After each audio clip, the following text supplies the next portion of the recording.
Hi, Britton and Marcus. Let me just go ahead and grab yours. Easier than looking down a long list. All right, this one and this one. Okay, Britton, I'll start with you. I really love the sort of 70s vibe you got here. I think it's just because of the font you used there. I think this would work in a modern day setting. I think it's got that retro feel and the colors are unique. This friendly fat font would make me want to look into this. Now this one, there's a thin white line. I can't tell if it doesn't quite look deliberate, so I would crop that a little smaller. Maybe make this font slightly smaller so that you can bring it down without crowding the Nike octopus arm.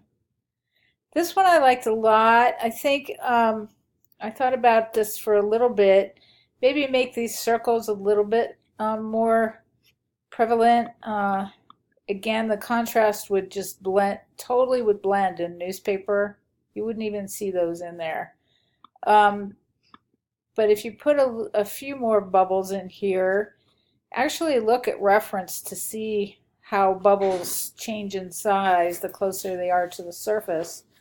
You know, I don't know if you want to be so specific, but that might help. You also might consider a gradient.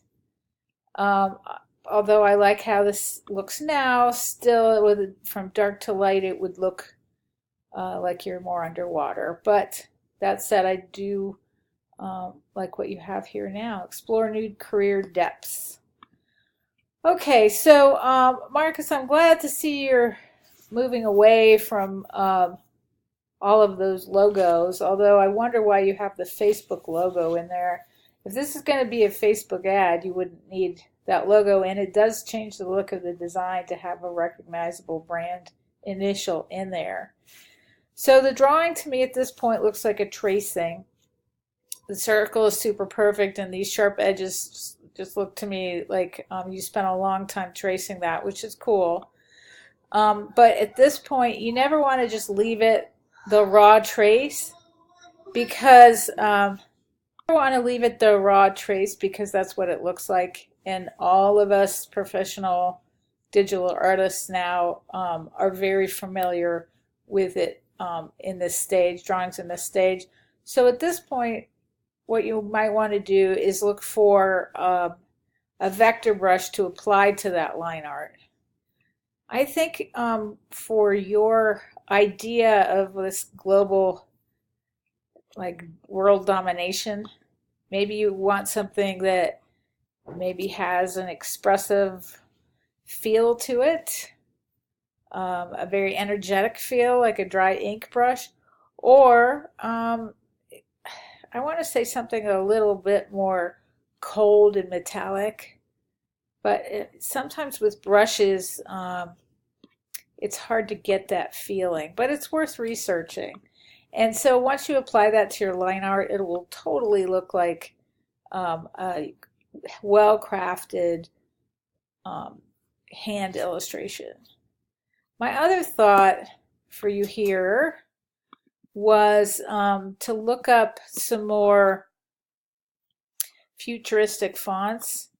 This font right here that you used, the all caps works really well, but the font is really old-fashioned. I think it's one that you might see in books.